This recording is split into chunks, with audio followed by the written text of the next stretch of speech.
Berikut akan diuraikan kisah Syekh Muhammad Arsyad Al-Banjari dan beberapa karomahnya. Kisah ini dikutip dari berbagai sumber diantaranya koranbanjar.net dan lainnya. Berikut uraiannya. Syekh Muhammad Arsyad Al-Banjari, ulama besar asal tanah Banjar yang juga dikenal dengan sebutan Datuk Kelampayan. Ulama besar yang melahirkan nasab para ulama besar di Kalimantan Selatan, salah satunya Syekh Muhammad Zaini bin Abdul Ghani atau guru sekumpul ini memiliki kisah sejarah yang menjadi teladan bagi masyarakat. Dari sekian banyak kisah sejarah yang menarik, kisah pertautan cinta putri Syekh Muhammad Arsyad Al-Banjari yang bernama Fatimah dengan Syekh Abdul Wahab Bugis juga menjadi kisah yang sangat fenomenal. Selama menuntut ilmu di Masjidil Haram Mekah, Syekh Muhammad Arsyad Al-Banjari dipertemukan dengan 3 sahabat sesama penuntut ilmu, seperti Syekh Abdus Samad Al-Falimbani, Syekh Abdurrahman Misri Al-Jawi, dan Syekh Abdul Wahab Bugis, sehingga mereka dikenal sebagai 4 serangkai dari tanah Jawi. Dikisahkan, sebelum pulang dari menuntut ilmu, keempat sahabat ini sepakat untuk berhaji ke tanah suci Mekah.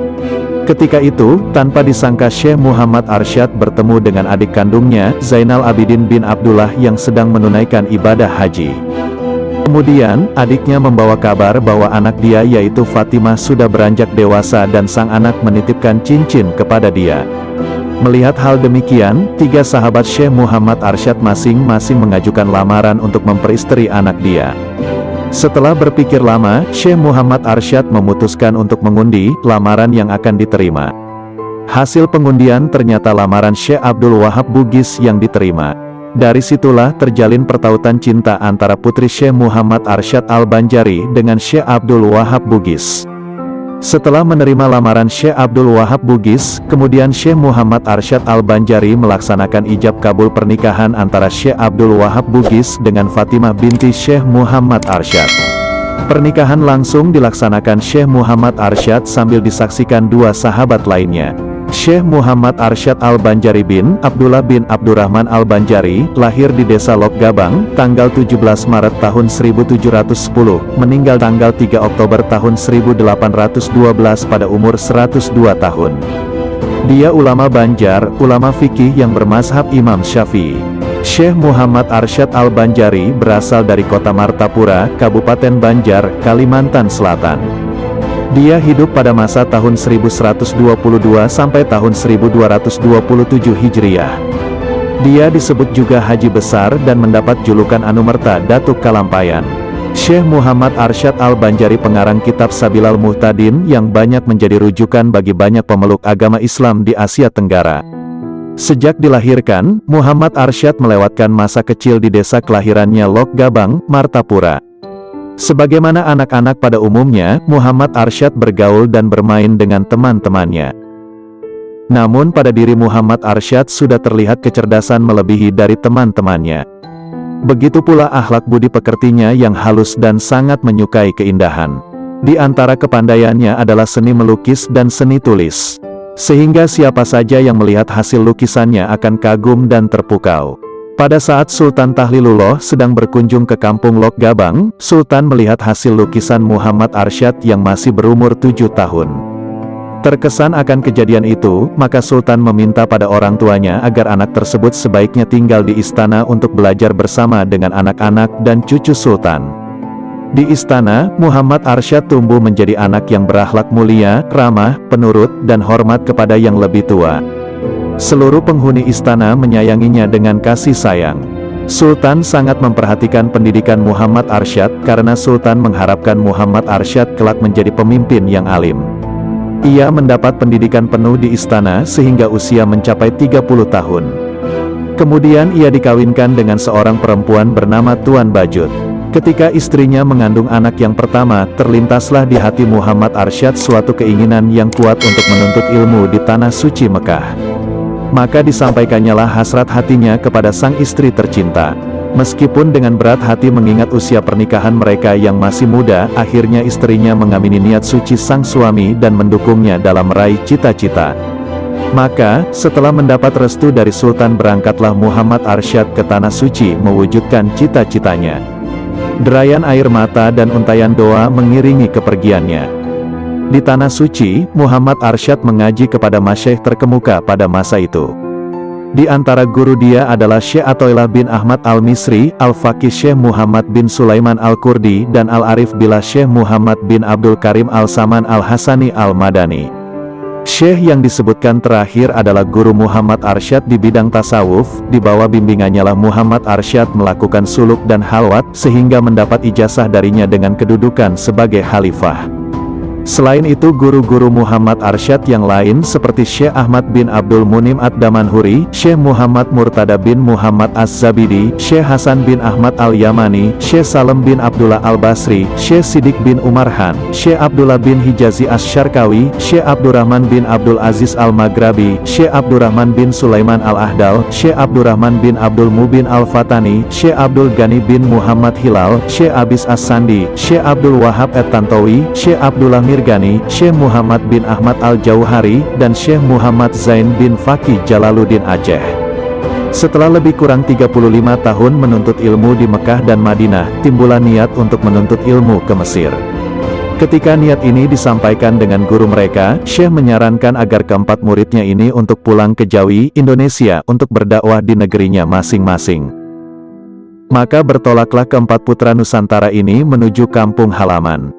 Memasuki wilayah Nusantara, mula-mula mereka singgah di Sumatera, yaitu di Palembang, kampung halaman Syekh Abdus Samad Al-Falimbani. Kemudian perjalanan dilanjutkan menuju Betawi, yaitu kampung halaman Syekh Abdurrahman Misri.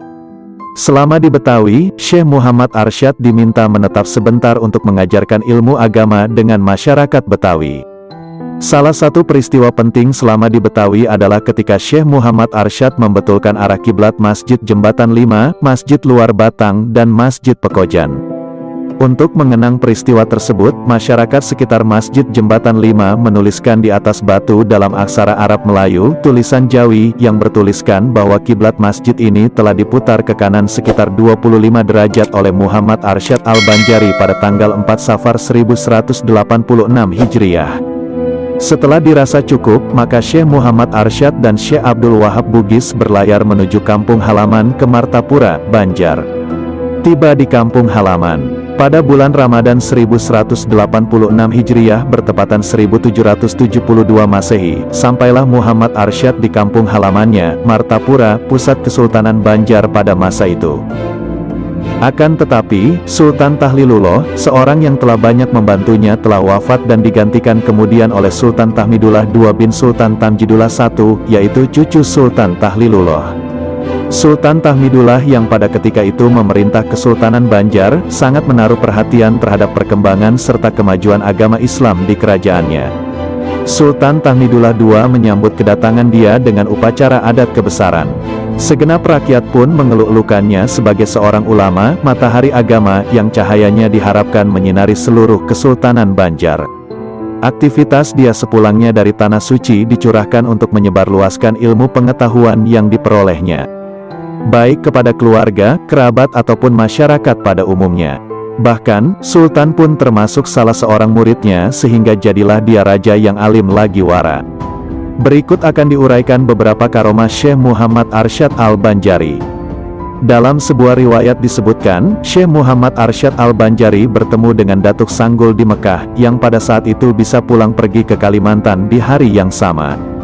Karomah melakukan perjalanan panjang dengan waktu singkat itu, ternyata tidak hanya dimiliki Datuk Sanggul saja, Datuk Kelampayan pun juga pernah melakukan hal yang sama. Syekh Muhammad Arsyad Al-Banjari atau Datuk Kelampayan lebih dikenal sebagai seorang ahli fikih karena karyanya yang populer adalah kitab Sabilal Muhtadin yang membahas masalah fikih. Kendati demikian, beliau juga menulis kitab tentang tasawuf, dan dianugerahi karomah layaknya ahli tasawuf. Diceritakan Datuk Kelampayan ingin cepat-cepat ke Kelampayan, sementara jarak dari desa dalam pagar kediaman Syekh Muhammad Arsyad dengan desa Kelampayan berkilo-kilometer jauhnya. Maka, Datuk Kelampayan pun mengeluarkan karomahnya, yakni melakukan perjalanan jauh dengan waktu singkat. Dari Munggu, gundukan tanah itu, Datuk menghilang dan langsung tiba di Kelampayan. Salah satu cerita mengenai karomah Syekh Muhammad Arsyad Al-Banjari yang dikenal dengan nama Tuan Tasalamaka atau Datuk Kelampayan ini terjadi saat dia berangkat ke Batavia untuk membetulkan arah kiblat. Arsyad membetulkan arah kiblat di Masjid Jembatan 5, Masjid Luar Batang dan Pekojan. Hal ini menimbulkan kontroversi di kalangan pemuka masyarakat dan pemimpin muslim saat itu. Karenanya Gubernur Jenderal Belanda kala itu memanggil Arsyad, sekaligus untuk mempermalukannya di depan umum dengan salah satu pertanyaannya, apakah isi kelapa yang sedang dipegang sang gubernur? Syekh Arsyad menjawab isi kelapa itu air dan di dalam air itu ada ikan, lalu hadirin tertawa mendengar jawaban yang tidak masuk akal itu. Akan tetapi, setelah kelapa itu dibelah, memancarlah air dan keluarlah ikan yang masih hidup dari dalamnya. Hadirin yang tertawa sebelumnya berubah menjadi takjub dan kagum melihat karomah yang dimiliki Syekh Arsyad.